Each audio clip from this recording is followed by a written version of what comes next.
Are you having a hard time figuring out what to get Dad for Father's Day? Shop now at sportshistorynetwork.com/row1 and save 15% off your order when you check out Row 1 Brand's Vintage Sports Pictorium Gallery. They have America's best sports art.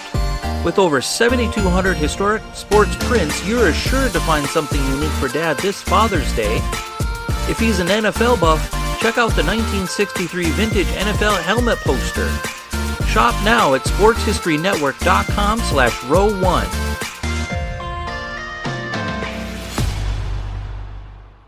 This podcast is part of the Sports History Network, your headquarters for the yesteryear of your favorite sport. You can learn more at sportshistorynetwork.com.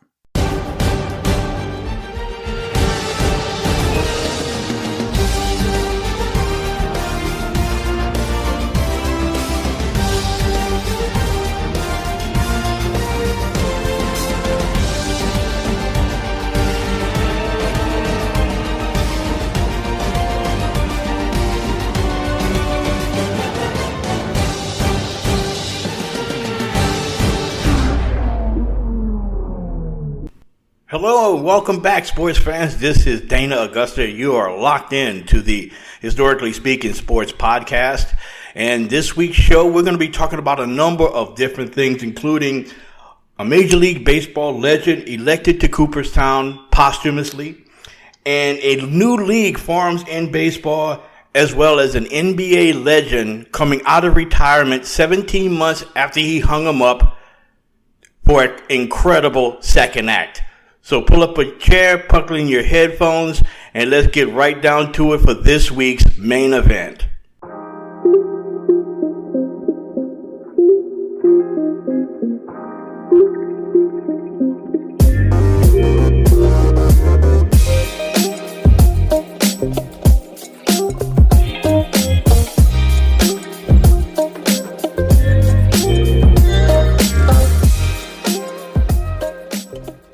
Hello and welcome back to this week's edition of the Historically Speaking Sports Podcast. I am Dana Augusta, your host, and right now you are immersed in this week's main event. And this week's main event is a little bit of I guess you could say a personal topic of mine, because I am a big fan, of course, as you obviously know, I'm a big fan of sports history. And throughout history, you see teams come and go, move from place to place, but the place where they left kind of leaves an indelible mark on not only the city, but the fans that they left behind. And today we're going to talk about 4 former pro sports franchises who I think really deserve a do-over. I think really deserve a comeback. Give the fans of that city a chance to make right with the franchise that had left them for one reason or another. And this week, we're going to talk about 4, 2 of them in the NBA, 1 in Major League Baseball, and 1 in the National Hockey League. And all 4 of these franchises have somewhat of a cult following that they left behind. Most couple left because of bad financial deals or not winning a lot of games, but each one of these 4 were very successful in their own right and made an incredible mark on their community and their city where they first resided. And the first one we're going to talk about is the only one of these 4 that actually won a league title, and that is the Seattle Supersonics. The Sonics began play in 1967 as part of the NBA's expansion process, going back then, because that year they came into the league with another West Coast team who didn't stay long in their own city, and that was the San Diego Rockets, who would leave the sunny skies of Southern California behind and head to Houston, Texas, where they would keep the name Rockets, which would make even more sense being in Houston than in San Diego, but that's another main event for another day.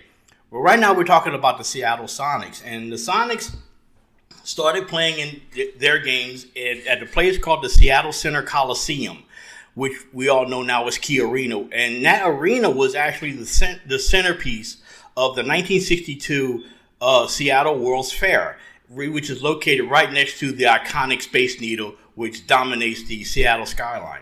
They've been playing there since the beginning, since day one, and they will play there throughout most of their tenure in the Emerald City. But they did play a number of years right after their lone NBA title in 1979.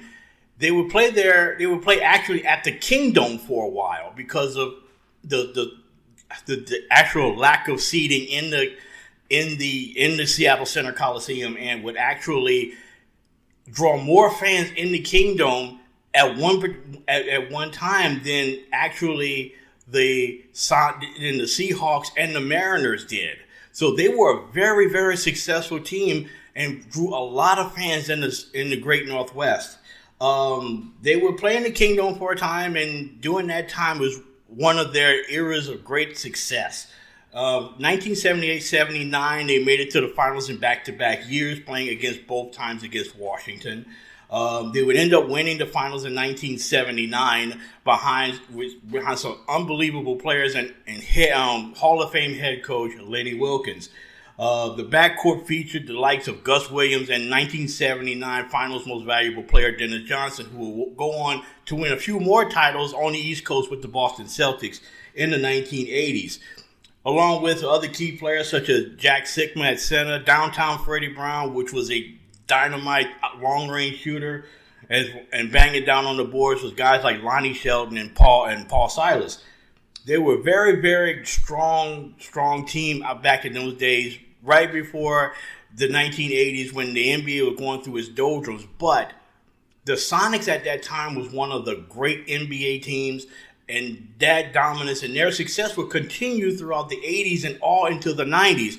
During the 80s, they had some great teams with Tom Chambers and three-point threats such as Dale Ellis and Xavier McDaniel banging on the boards, which was one of them. And Xavier McDaniel, if a lot of people remember, was one of the more intimidating players in the NBA during the decade of excess. Of course, we're talking about the 1980s. In the 1990s, they will return to prominence and return to an elite status in the NBA thanks to the hiring of head coach George Karl. And he and his something of a psychiatrist approach to the game of basketball and his coaching would lead to even more success for the Seattle Sonics. Gary Payton at point guard led the way with Sean Kemp and long-range shooting of Detlef Schrempf and others, along with Sam Perkins, Big Smooth himself. And they would return to the finals in 1996, where, of course, they would fall short against the Chicago Bulls and Michael Jordan, which was the same year the Bulls had that unbelievable 72-10 record. And that Sonics team was very, very good. But, however, the Sonics were kind of up against it at that time because of the arena that they played in, which had just undergone some major renovations. And for some, Sonics ownership in the NBA was like, okay, you need another arena because it's so small, and you need to update it even more or whatever, even though they had just renovated it. So that argument between the Sonics and the league continued all the way through the 2000s. And during the 2000s, they were trying to get a new ownership because the owner at the time was Howard Schultz, who was at the time the CEO, and I think he still is, the CEO of Starbucks. He sold it to a man by the name of Clay Bennett. And Clay Bennett had promised the city, we're not going to move the Sonics, even though there was rumors that they were going to leave. Unfortunately, he didn't hold to his word, and he decided that we're going to go to a greener pasture and greener plains in Oklahoma City in the Midwest, where they would go to Oklahoma City, but they would have to leave all of their records and everything behind so that if the NBA were to decide to expand again, Seattle would get first choice. And if they were to get another expansion team, I really, really hope that they would rename them the Sonics, because with that team and that franchise had so many great teams and so many great players that come through that franchise that the city of Seattle, the great fans that they have, really deserve another NBA franchise. Another NBA city that used to have a team there was Buffalo. Now, Buffalo, when you think of Buffalo, you think of course, hockey, and you think, of course, of the success of the Buffalo Bills. But once upon a time, and actually for a very short time, Buffalo actually had an NBA franchise named the Braves. Now, if they were to bring an NBA team back to Buffalo, I really don't think the name Braves would kind of fly right now because of the political climate of the country. But once upon a time in the early 1970s, there was a team called the Buffalo Braves, and they were pretty good especially for a young expansion team, thanks to clever drafting and a diehard fan base that was just starting to get into its own when the team moved away. Now, during the early part of they came into the league in 1970, along with other expansion teams, with the two other expansion teams at the time, which was the Cleveland Cavaliers and the Portland Trail Blazers. The Buffalo Braves would play their home games in the Buffalo Municipal Auditorium, and to all you hockey fans out there, everybody know it as the Aud. And they started, as typical expansion teams do, kind of not having a lot of success, not a lot of wins overall. But all of that would change through clever drafting. One of the people that they drafted right off was a player from North Carolina named Bob McAdoo. So if you were to describe Bob McAdoo, sort of like a current player of today, the first name that I think would pop to mind would be Kevin Durant. Both of them tall, lean, very athletic, could shoot from the outside. Basically a kind of a do-it-all type of player. But he was a guy, Bob McAdoo, who played in the late 60s, early 70s, and was a major cog for North Carolina while he was there, leading into, I think, to a couple of Final Fours during his time in North Carolina. But he's in Buffalo, along with another rookie who came in, who actually won Rookie of the Year, a point guard named Ernie DeGregorio, who came from Providence, who had a very great, stellar career in college, leading the Friars to a lot of success in the tournament as well. They had a very strong fan base in Buffalo, as I mentioned. But the one negative light about the Buffalo Braves situation was their arena situation was not the best, because even though they played in a very great hockey arena, the Municipal Auditorium, they had to share it with two other teams. One, you had to share it with the Buffalo Sabres, who was also themselves an expansion team, but they had success right off, in their first few years in the National Hockey League, as well as Canisius College, who was a pretty good college basketball program during that time. So basically, the Braves got the short end of the sticks by trying to fill different dates with their schedule, and a lot of times those dates was not available for their games. So 15, I think it was 15 of their regular season games had to be moved out of Buffalo to Toronto and play at Maple Leaf Gardens. So a few of their regular season games during their course of their history, which only lasted 8 years in Buffalo, had to be played north of the border at Maple Leaf Gardens, which also was kind of setting the stage for another expansion team that would come to Toronto in the 1990s. But that's another story. The Braves started off, as I said, like a typical expansion team. But by 1974, they had put together a great squad with DeGregorio, also with Bob McAdoo, and another sharpshooting defensive wizard by the name of Randy Smith. They put together and had a couple of extra pieces around and made the playoffs for the first time. 1975, Bob McAdoo was good enough to be named the league most valuable player, averaging 35 points and 14 rebounds a game for that year. Ernie DeGregorio, that same year, was named Rookie of the Year. And the Braves parlayed all of that into a winning season, a playoff appearance, but unfortunately lost to the Boston Celtics in 7 games of the 1975 postseason. They would again make the playoffs again in 1976, which marked their best season ever. But behind the scenes, there was some negotiations going on about the Braves possibly leaving town. And the way they left town and the way all of that transpired is crazy, to say the least, and I'm going to get into that in a second. That year, they would lose again to the Celtics in the postseason. By 1978 was when all of this took place. Herb Levin was the owner of the Boston Celtics, who was also a businessman, but he was from California. And he wanted to have a pro basketball team in California, but there was no way on God's green earth that the NBA would allow his team, the Celtics, to leave Boston to go to California. First of all, just on his face don't even sound right, but that's the situation. The owner of the Braves was John Y. Brown, who was looking to get a new arena. He really didn't want to leave Buffalo, but he wanted an NBA franchise, and he wanted to stay in the Northeast. So what they did was, through the blessing of the NBA, they got together and negotiated a deal where they would actually swap franchises. Levin would become the owner of the Braves, while John Y. Brown would become the new owner of the Boston Celtics. Now, think about this. Now, as I'm telling you this, what would you do? Or just think about how history played out. When Levin got the deal to buy the Braves, he decided at once he's going to move to California. That team would move from Buffalo with a great fan base and a great young team on the rise and move them to San Diego, California, where they would become who? The Clippers.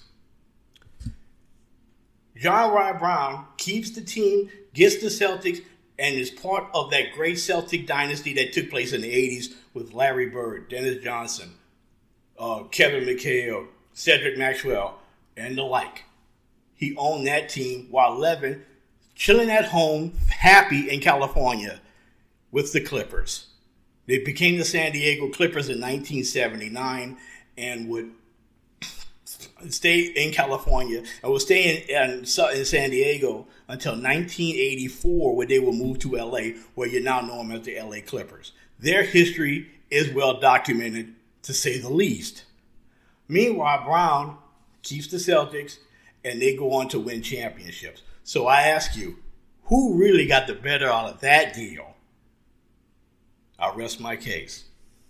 The next team that kind of needs to make a comeback, in my opinion, the Montreal Expos, the one team in baseball that still has a cult following. Now, in my opinion, the Montreal Expos is kind of like that weird uncle that everyone has that, thinks that his ideal vacation would be to live off the grid for a week.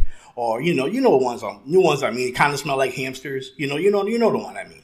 Well, the Expos are like that in Major League Baseball. They're like that weird, crazy uncle that everyone has. But they're fun to be around. And the Montreal Expos, doing their history, was not that different. They had the weird mascot and the weird ballpark at Olympic Stadium in Montreal. They had very humble beginnings, however, playing at a place called Jarry Park Stadium in Jarry Park, which is a park in Montreal. Basically a walking park, but when they were awarded a franchise in 1969, they just kind of built it out of a kit. They just kind of threw it all together, looked like a giant erector set that became their home until 1977, right after the Olympics in 1976 took place. And Jarry Park was a great home for them, but when they moved to Montreal, they became a really, really exciting team with very notable players, such as the man they call Le Grand Orange, which is the big orange in French, a man by the name of Rusty Staub, Louisiana native, by the way. You got Rusty Staub on that team, as well as a few up-and-coming players that came through in the early 1980s, which was Tim Raines and Andre Dawson. Now, the Montreal Expos had two distinct flashes of greatness and success in their history, and both ended in tragic fashion, at least for fans. In 1981, during the strike-shortened Major League Baseball season, Montreal had their best season to date, making the postseason for the first time ever, and would take the mighty Los Angeles Dodgers to 5 games in the National League Championship Series that year. With them leading in the 9th inning and with just a couple of outs away from winning the pennant for the first time ever, the Expos give up a home run to the least likely person on the Dodger lineup, which was catcher Rick Mundy. Rick Monday gives the Dodgers the win and the pennant, and from that point on, that will always be known through Montreal sports lore as Blue Monday. When Rick Monday broke the hearts of Expos fans all over Canada as them advancing to the World Series, where they would eventually defeat the New York Yankees. Another one, and maybe even worse, situation for the Montreal Expos came in 1994 when they had by far the best team they had ever put together, with the likes of Pedro Martinez, John Wetland, Moises Alou, Marquise Grissom, led by manager Felipe Alou. They had Major League's best record. Unfortunately, this was 1994. And what happened in 94, sports fans? You got it, the players' strike, which canceled the season and denied Montreal a chance to finish the season, go on to the playoffs, and possibly play in the World Series that year. That dealt the Expos a major, major blow, not only for their franchise, but the future of their franchise, because the team was forced to trade off a lot of their players for money to kind of keep the franchise going, because they were spending more money than they really could afford to. So they sold off a lot of their players. Pedro Martinez went on to Boston, have a Hall of Fame career. John Wetland, a couple of years later, was a World Series MVP with the Yankees. Moises Alou played a long, long time, in Major League Baseball. Marquise Grissom had another outstanding, stellar career with other places, most notably with the San Francisco Giants. But the Expos was the one who really hurt. And by the 2000s, the writing was on the wall, especially when Major League Baseball had to come in and rescue the franchise to get them to continue operations. So as time went on, they had to do something. The Montreal's Olympic Stadium was crumbling and falling apart, so they decided, okay, we need to do something and we need to move on some kind of way. So by 2004, they decided, okay, it's time for us to leave. It's time for us to move on. So with that, they announced that they were going to be moving to Washington, placing a team in baseball, which is the national pastime, in Washington for the first time since 1971. And it would be renamed the Washington Nationals, which, of course, most recently they won the World Series. So, but when they won the World Series, they basically made mention of the Montreal Expos, a team that has been lost through history, but not through Montreal fans, especially if they have a number of exhibition games that the Blue Jays play in Montreal, and those games have been sold out every single time they play. So hint, hint, Major League Baseball, think about putting another team back in Montreal and renaming them the Expos. That would be cool, especially if they bring back those red, white, and blue ball caps. Now, the last team was probably the least successful, but they have probably the biggest following for a team that didn't really quite have a lot of success on the ice. But they have a devoted fan base even to this day, and not to mention have one of the coolest sports logos you would ever see. And that, of course, I'm talking about the Hartford Whalers of the NHL. Now you know them as the Carolina Hurricane, who has been a pretty successful team since moving down to Raleigh. But they began life as the New England Whalers of the World Hockey Association in 1972. And actually, that was their first year of existence. They won the WHA Championship, which was something called the Arco World Trophy. And they were a pretty solid team known as the New England Whalers for a long, long time. And then they decided to change their name in 1974 to the Hartford Whalers after moving into the brand new Hartford Civic Center, which had been their home from that point on, which is one of the smallest, yet one of the most intimate hockey arenas in all of the NHL. They joined the NHL in 79 when the two leagues merged into the NHL, bringing in such teams as I believe one of the teams they brought in was the Edmonton Oilers. They also brought in the Winnipeg Jets.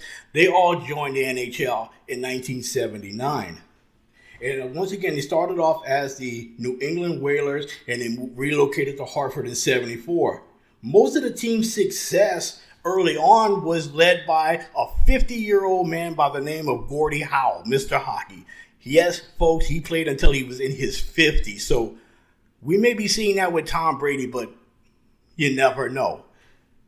They had 3 winning seasons throughout their whole entire tenure in the NHL that ended in 1997 when they relocated to North Carolina. But they were in the NHL's smallest market, playing in Hartford. They're playing in the NHL's smallest arena in Hartford Civic Center.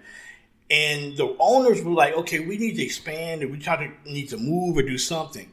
But the problem with them was that they were playing in a small market surrounded by 4 major markets that were 4 major hockey markets for that matter. You had the 2 teams in New York, the Rangers and the Islanders. You also had the rival Boston Bruins, and you also had the New Jersey Devils, all within a relatively small, confined area.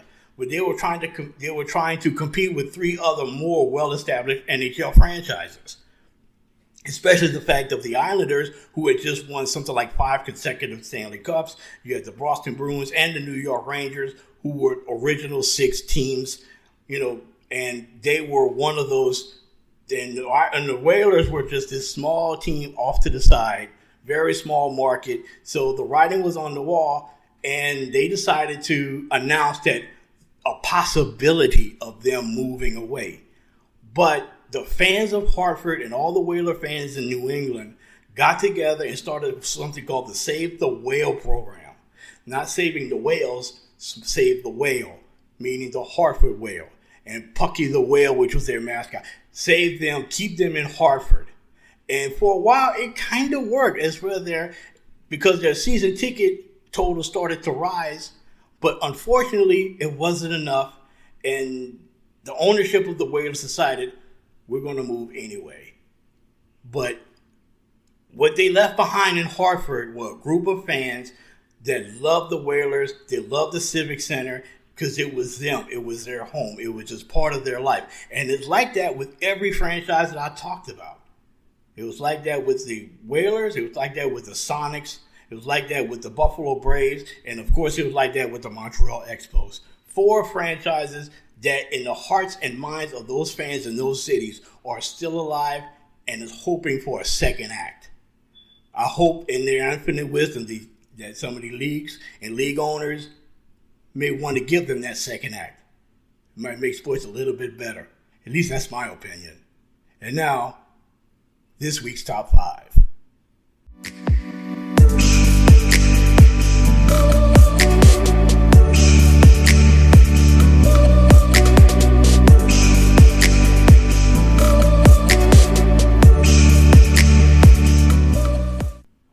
And we're back. And just a reminder to everyone out there that's listening to my podcast, the Historically Speaking Sports Podcast, please take a listen to some other podcasts that are proud members of the Sports History Network, including the Pigskin Dispatch, hosted by Darren Hayes, where he talks about a different subject every single day in the world of football and world of football history. I'm going to be a guest on his show coming up pretty soon, where we're going to be discussing the number 24 significant players that wore the number 24, which is an ongoing series on his podcast, the Pigskin Dispatch.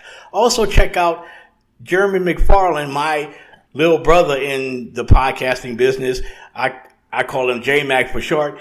His show, the Football is Family podcast. We talk about everything football and football fandom, as well as John Gidley's Football Addict, and as well as so many others are part of the Football Sports History Network right here. And we're going to be talking a little bit more about sports history coming up right after this short break. You are heading headlong right into this week's Top 5.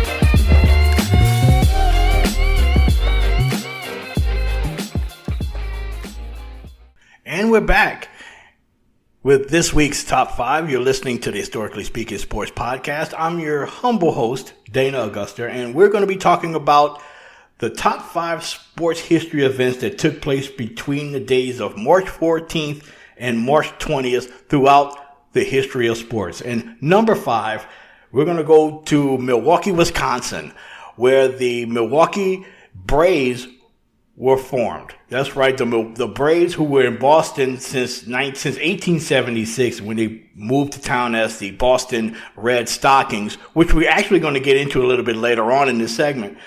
They started off as the Boston Red Stockings, and over the years they went through a number of different names and settled on the Boston Braves in the early part of the 20th century. And they would stay in Boston until 1953, where they announced this past week in 1953 that they were going to be moving out of Boston, out of Braves Field, to brand new Milwaukee County Stadium in Milwaukee, Wisconsin, where they would eventually set numerous National League attendance records during their first few years in Milwaukee, as well as capturing the 1957 World Series.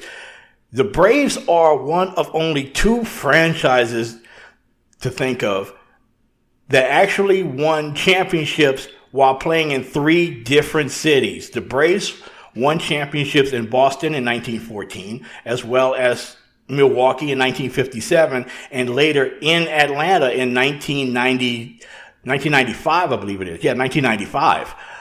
They won the World Series. So the Braves, as well as the Rams of the NFL, also won championships playing for 3 different cities.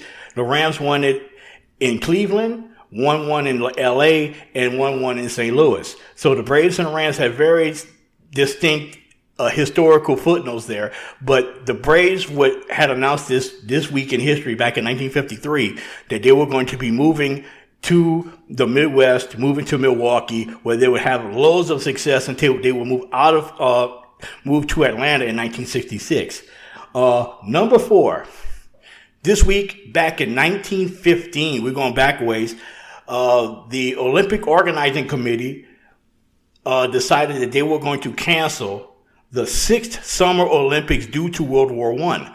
Now, this would be the first time that an Olympic Games would actually be canceled due to war. And that was the case because Europe was embroiled in World War I at the time, and the site of the 6th Olympic Games, which would be in 1916, was actually going to be in Berlin, Germany.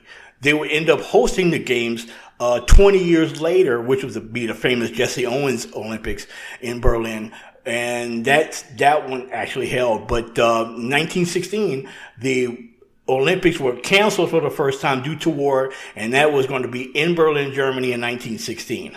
The Olympics would continue in 1920, which was held in London.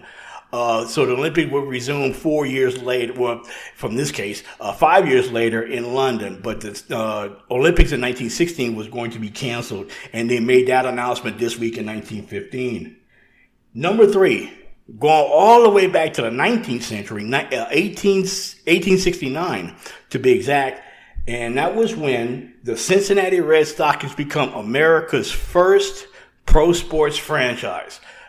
The Cincinnati Red Stockings was the first professional baseball team, and a lot of people back then, I read, was not quite all that happy that you're actually going to be paying players, because baseball up until that point in time was just an amateur sport, played by gentlemen, that sort of thing. But now they put together a team and the players were actually going to be paid, which was to the horror of a lot of 19th century fans and people of the time.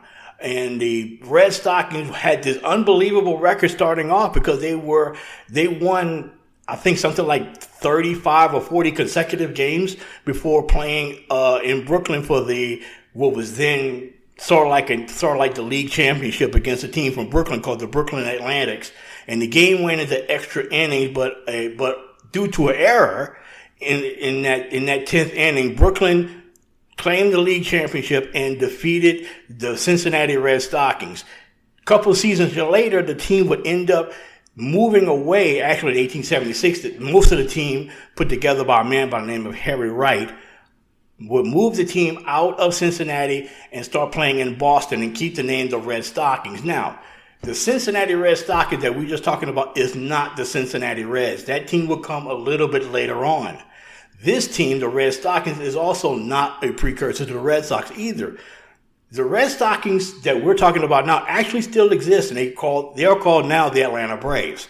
But the Braves can lend their heritage all the way back to this team in Cincinnati starting in 1869, which is the subject of this week's number 3 topic and number 3 event that happened this week in history. Number 2, speaking of baseball, Ban Johnson would start the American League. Now, Ban Johnson was his owner and leading member of this small minor league circuit called the Western League back in the 1890s. And he would put together a proposal to kind of show to the National League that, okay, I got these group of teams. You can expand the league if you want to. I'm all in. I'm willing to help out. But the National League owners, being greedy and conceited as they were back in that time, didn't even give him a hearing. So he decided, which is a lot like what Lamar Hunt did some 60 years later with the American Football League. Here in 1900, Ban Johnson decided that I'm going to create my own league.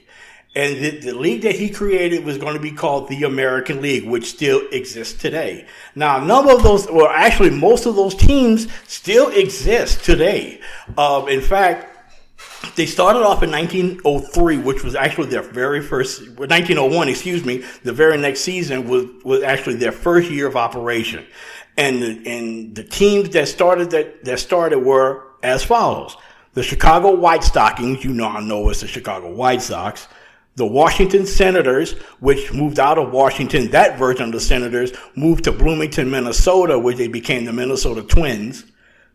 The Milwaukee Brewers, not that Brewers, but the Milwaukee Brewers that you know of, would move to St. Louis and become the St. Louis Browns. And in the mid-50s would leave St. Louis and move to Baltimore and become the Orioles. You also have a team that everybody still knows that's still around, the Detroit Tigers.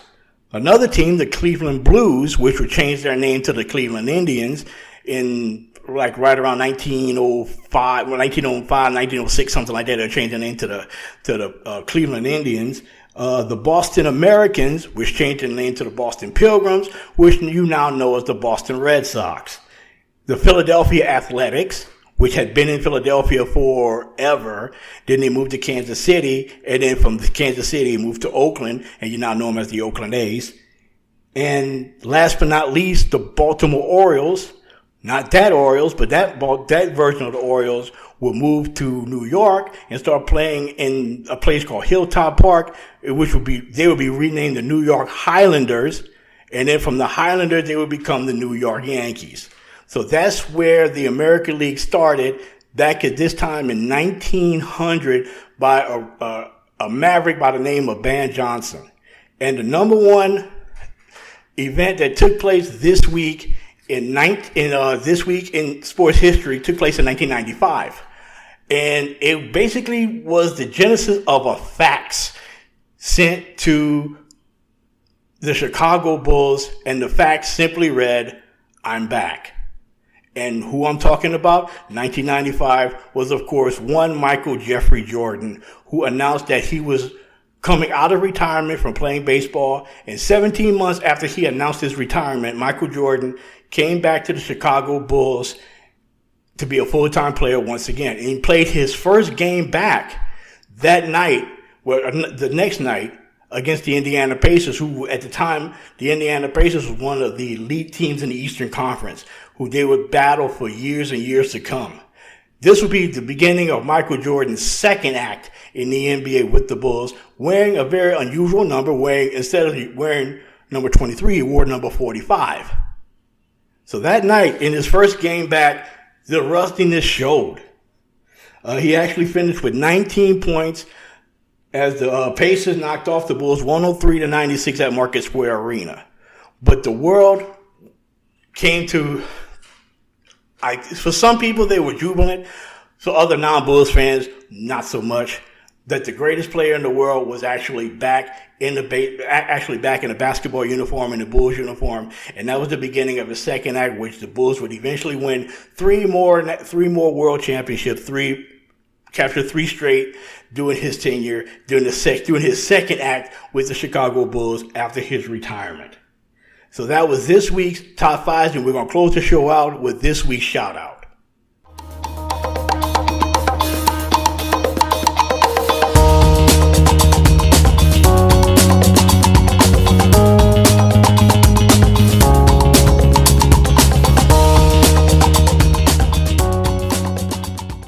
And we're back, and right now we're going to do this week's shout out, and this week's subject of this week's shout out is someone who I idolized as a kid. Not only he was a great baseball player, but he was also a tremendous human being and someone that a lot of people in a lot of different generations look up to because of his spirit, because of his talent, and because of his humanitarian work. And of course, I'm talking about none other than Roberto Clemente. Now, just to give you a little peek behind the curtain, Roberto Clemente died about 3 months before I was even born. But I read so many things about him and seen so many clips and things about him that I just became a big fan of his because of all of the things that he stood for, not only for baseball, but for the Latin community as well. This past week in 1973, he was elected to the Major League Baseball Hall of Fame, which was 11 weeks after his fatal plane crash, in which he was delivering supplies to Nicaragua not too long after that country suffered a very devastating earthquake.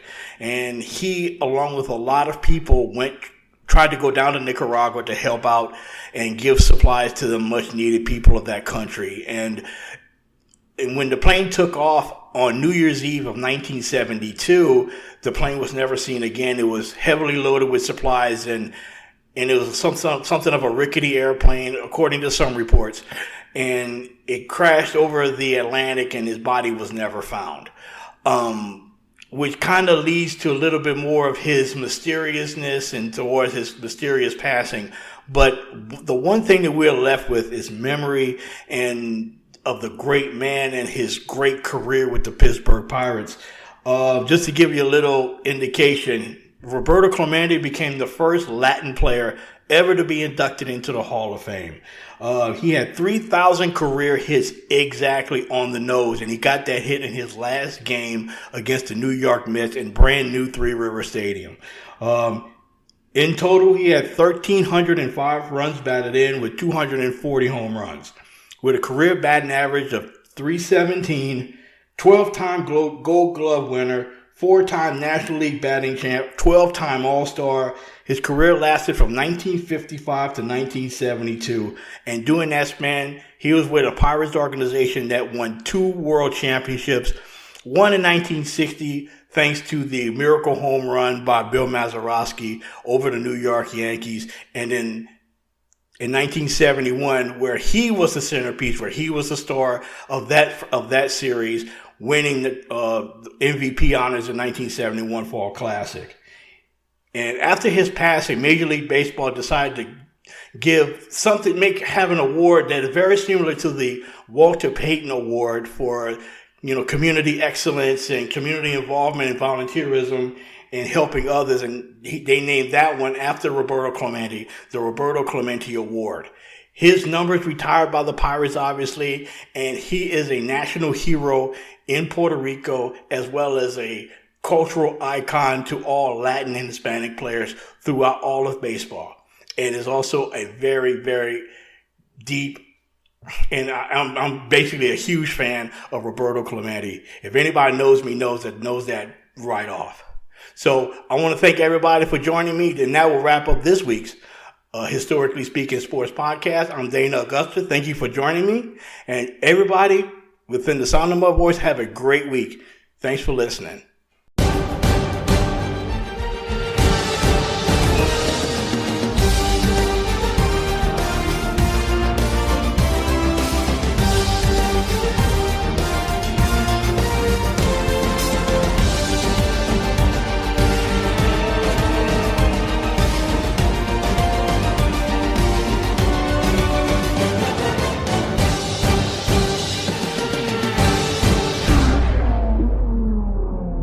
We here at the Sports History Network proudly partner with 26 podcasts, all revolving around the history of sports.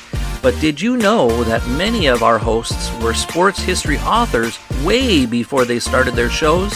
It's true.